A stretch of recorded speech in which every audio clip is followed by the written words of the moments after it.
Está escrito assim na palavra de Deus, livro de Jó, capítulo 5, verso 26 e 27. Na velhice virás à sepultura, como se recolhe o feixe de trigo a seu tempo.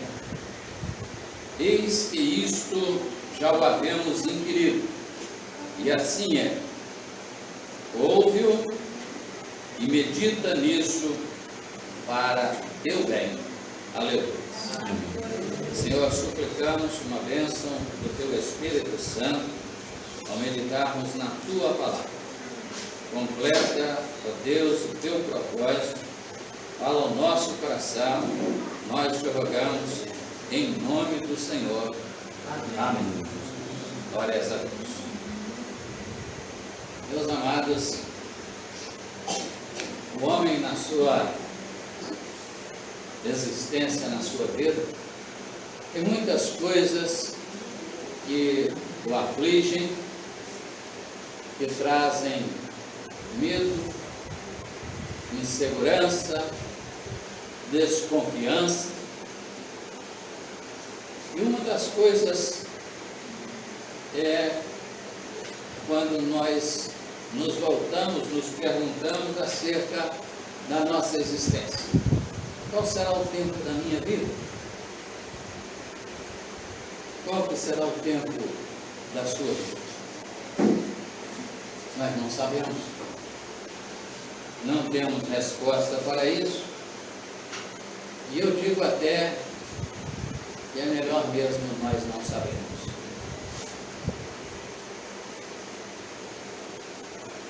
Se soubéssemos, poderíamos até viver bem, mas provavelmente viveríamos pior, pelo menos à medida que se aproxima daquele tempo. Jó escreve acerca deste tempo. Escreve, inclusive, podemos dizer, profeticamente. A Bíblia, na tradução da linguagem de hoje, ela tem uma redação um pouco diferente que nos ajuda a entender quando, então, a tradução diz assim: você vai morrer velho e forte, como o feixe de trigo colhido no tempo certo. O texto que nós lemos na versão revista e atualizada diz: na velhice virás à sepultura, como se recolhe o feixe de trigo a seu tempo. Eis que já o temos inquirido, já temos perguntado, e assim é. Ouve-o e medita nisto para o seu bem. O que é que tem a nossa existência, o tempo da nossa vida com o trigo? O Brasil, nós conhecemos pouco acerca da cultura do trigo, talvez lá no sul do país, onde há uma plantação maior desse cereal, provavelmente as pessoas conhecerão mais. O trigo exige um tipo de terra, o trigo exige um tipo de clima, ele exige condições favoráveis para o seu plantio, e a palavra de Deus nos fala de condições específicas também para a sua colheita. Se nós perguntássemos aqui, o que você sabe acerca do trigo?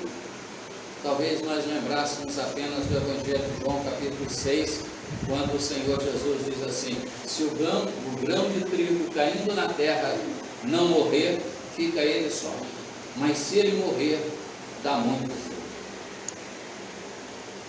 Nós sabemos, Jesus estava falando acerca dele mesmo, naquele momento, né? Mas o texto está voltado para nós, está voltado para a igreja, está voltado para a minha vida, para a sua vida. Você vai morrer velho e forte. Que promessa, podemos dizer até maravilhosa. Eu prefiro assim, né? Eu prefiro que seja dessa maneira. Quando nós olhamos isso, nós precisamos saber, porque o texto nos diz quando se recolhe o feixe de trigo a seu tempo, ou como o feixe de trigo colhido no tempo certo. Então há um relacionamento dizendo o seguinte: olha, se o trigo for colhido no tempo certo, você vai ser beneficiado. Então o trigo também está relacionado com a minha vida, está relacionado com o meu viver, com o meu proceder. Qual é o tempo certo da colheita do trigo? Nós estamos aqui próximos a uma zona rural, embora não se tenha plantação de trigo, mas com certeza temos algumas plantações de milho por aí, né? Temos alguma plantação de feijão, temos, quem sabe, às vezes mais em lugares altos, até mesmo plantação de café. O agricultor, ele sabe o tempo da colheita. Se você colher o abacate antes da hora, ele até amadurece, mas ele fica margoso, ele não fica doce, né? O mamão da mesma maneira. Então cada planta tem um tempo certo. O trigo tem um tempo certo. E esse tempo certo está relacionado com o estado do grão. O grão, para a indústria, quando ele é colhido, ele precisa ter um percentual de umidade. Ele não pode estar completamente seco. Se ele estiver ainda muito verde, ele é preciso ser levado ao forno para ser secado, para endurecer. E esse processo pode afetar a qualidade do grão, a qualidade do trigo. Se ele for colhido muito maduro, né, muito seco, ele se torna quebradiço, ele se torna frágil e também a sua qualidade não é correta. Como nós vamos descobrir o tempo certo? Meus amados, só existe uma maneira, independente do trigo. É óbvio que Deus, quando nos fala espiritualmente, Ele não está falando das coisas dessa vida. Jesus, quando disse o grão de trigo caindo na terra, não morrer, fica ele só, ele estava falando de benefício, de resultado espiritual. Quando nós lemos Eclesiastes, capítulo 3, nós vamos encontrar lá que há um tempo para todas as coisas.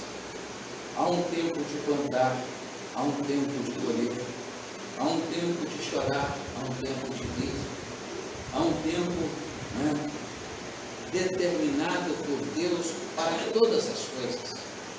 Se nós trouxermos isso para o texto que nós lemos, nós precisamos então entender que Deus está nos dizendo o seguinte, que se nós soubermos, se nós discernirmos o tempo de Deus, nós não vamos morrer antes da hora.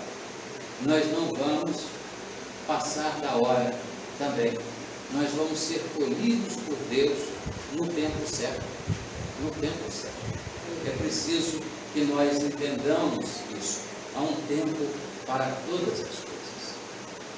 Nós não podemos olhar para esse texto, para essa palavra, e deixarmos de refletir ainda quando o apóstolo Paulo escreve aos Romanos no capítulo 12, no verso 2, quando ele diz assim, ele escreve assim: não vos conformeis com este mundo, mas transformai-vos pela renovação do vosso entendimento, para que experimenteis qual seja a boa, agradável e perfeita vontade de Deus.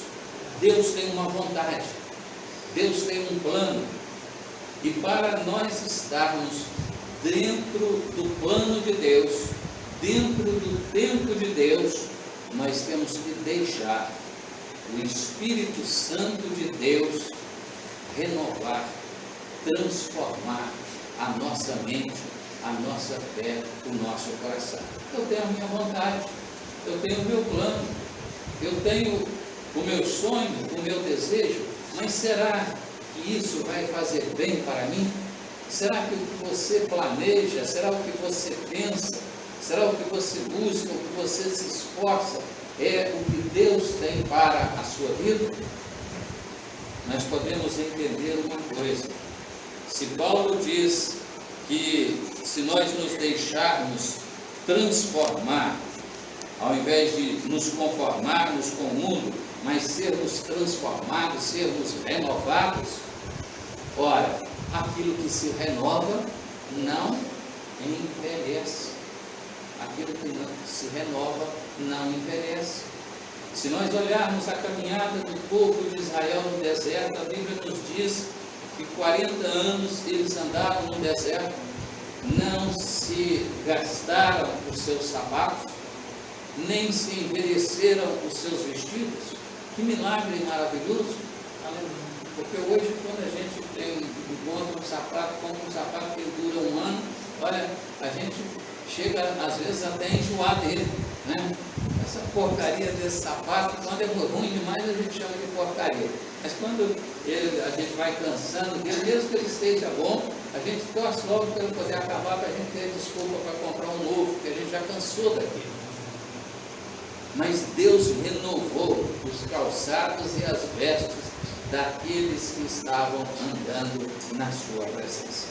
Todas as vezes que nós nos submetermos, que nós deixarmos o Espírito Santo de Deus fazer prevalecer na nossa mente, no nosso coração, o plano de Deus, a vontade de Deus, nós estamos sendo renovados, nós não estamos envelhecendo, mas nós estamos sendo fortificados. Louvado seja Deus. O mesmo livro de Jó, ele nos diz que os planos de Deus, eles não podem ser frustrados.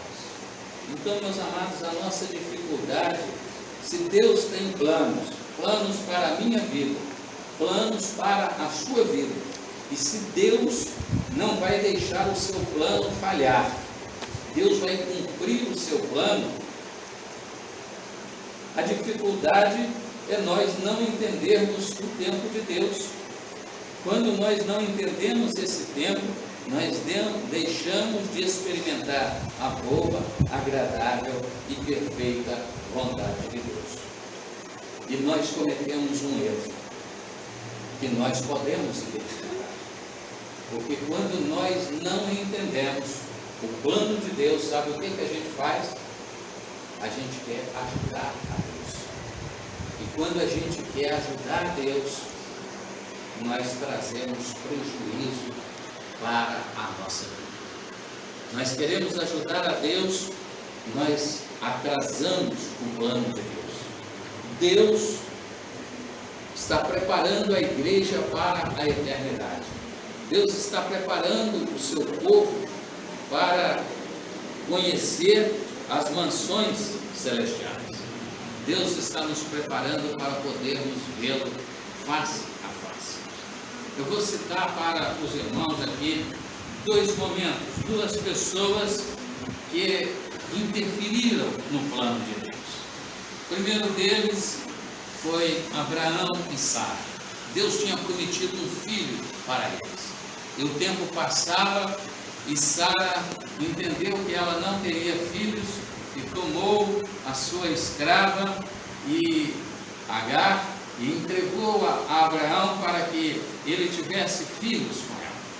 E de Agar nasceu Ismael. Meus amados, isso atrasou 13 anos o plano de Deus na vida de Abraão e na vida de Sara. Ele tinha 86 anos e Isaac vai nascer quando ele tem 99 anos. 99 anos. Meus amados, o plano de Deus não era Ismael.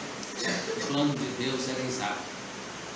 E embora Deus tenha prometido bênçãos para Isaac, para Ismael, Ismael tornou-se uma dificuldade para Isaac, tornou-se uma dificuldade para o plano de Deus, para o povo de Deus.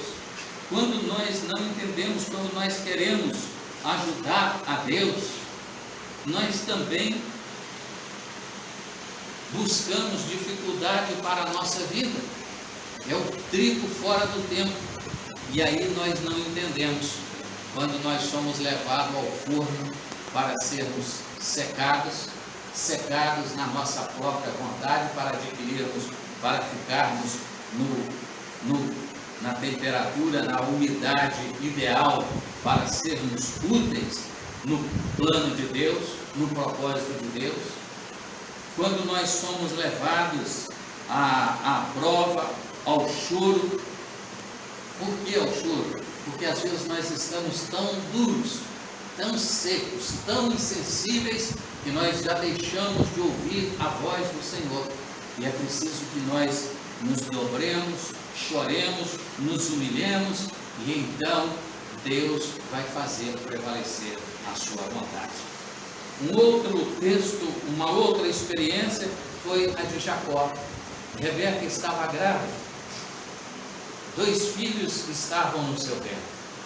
E Deus disse para ela, olha, o maior, ou o mais velho, ou o primeiro, vai servir ao segundo.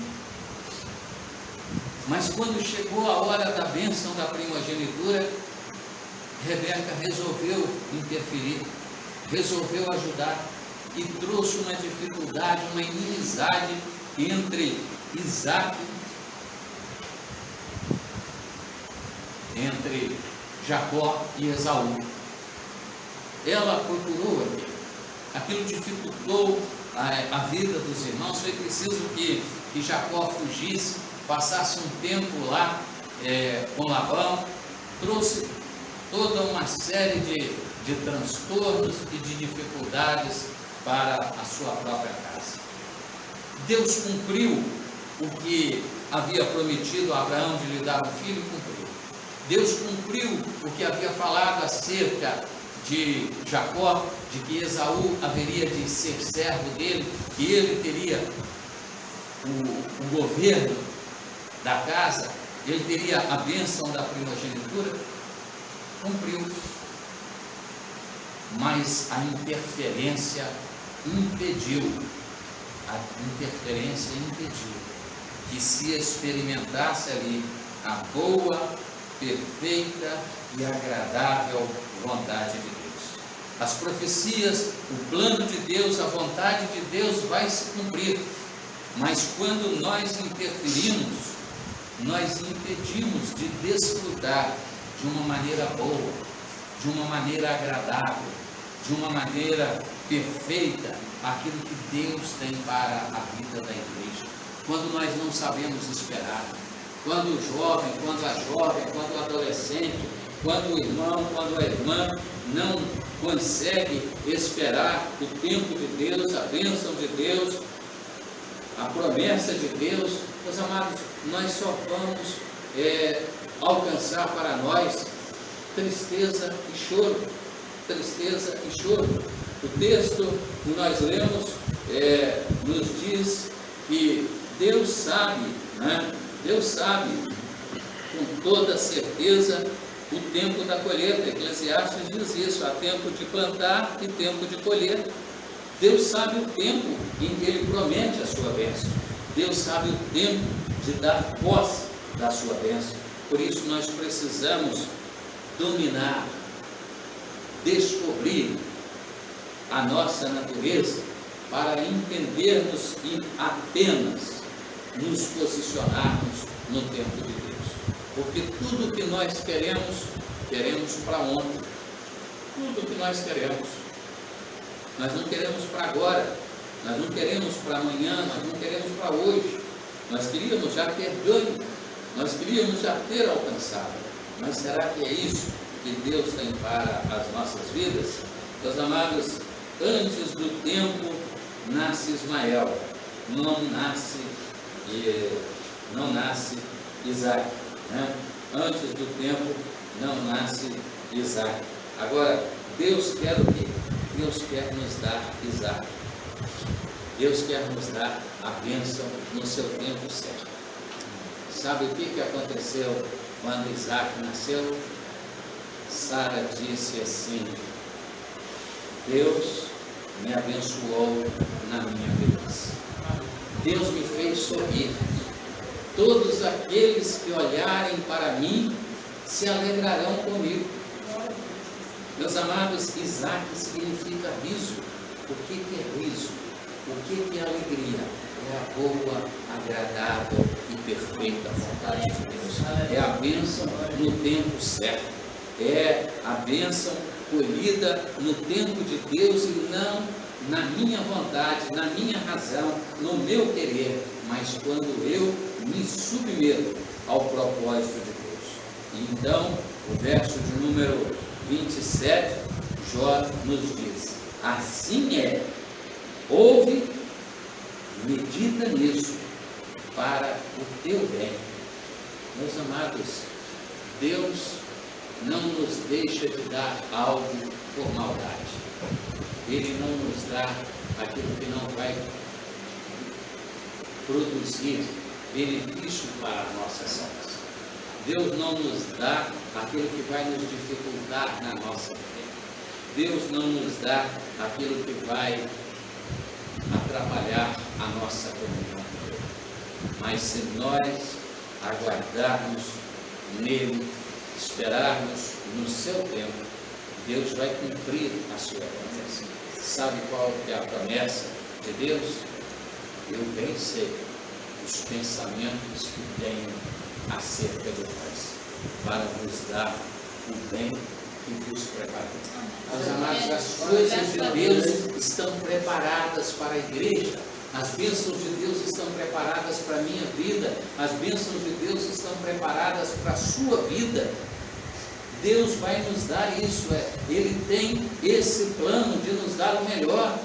Querem ver? Jesus disse no Evangelho de João, no capítulo 14: na casa de meu pai há muitas moradas. Se não fosse assim, eu vou teria dito. Mas eu vou para o Pai, porque eu vou preparar. Eu vou fazer alguma arrumação lá em cima ainda. Eu vou preparar lugar para vós, para que onde eu estiver, estejais vós também. Meus amados, nós podemos nos alegrar, porque a promessa de Deus é essa. Nós, quando confiamos, quando entendemos o tempo de Deus, nós não vamos enfraquecer na fé. Nós não vamos ser colhidos antes do tempo. Pelo contrário, nós vamos ser colhidos, ainda que velhos, mas vamos ser colhidos fortes, confiando, porque isso foi o que Josué ouviu de Caleb. Tal como eu era há 45 anos antes. Tal era a minha força naquele tempo. Tal é a minha força agora. Sabe, Josué, eu só quero uma coisa: que você me entregue aquilo que Deus me prometeu. E Josué entregou para Caleb a terra em herança. Louvado seja. Meus amados, não enfraqueça na sua fé. Seja forte na sua vida. Saiba esperar, saiba confiar. Deus tem o melhor. Seja criança, seja adolescente, seja jovem, seja irmão, seja irmã. confie em Deus. As bênçãos de Deus, nos diz o salmista, elas nos caem em lugares deliciosos. Elas vêm no tempo certo, na medida certa, na hora certa. Ninguém precisa se precipitar. Nós podemos confiar e esperar nele, porque é dele que nós estamos aguardando aquilo que nos foi prometido. Louvado seja Deus. Esse é o propósito do Senhor para as nossas vidas. Deixe que Deus transforme a sua mente, o seu coração. Não aceite as oportunidades do mundo. Não se conforme, não assuma a forma do mundo, as práticas do mundo, os costumes do mundo, os pecados do mundo. Não conviva com isso. Isso não vai fazer bem para você. Isso vai trazer morte, vai trazer destruição. Mas espere em Deus, confia nele. Ele satisfará os desejos do teu coração. Louvado seja o nome de Deus. Deus possa abençoar a sua vida, fortalecer a sua fé. Medita nisso. Você já tem ouvido? Medita nisso para o seu bem. Para o seu bem. Espere o tempo de Deus. Confie nele. Ele vai abençoar você. Louvado seja Deus. Glória.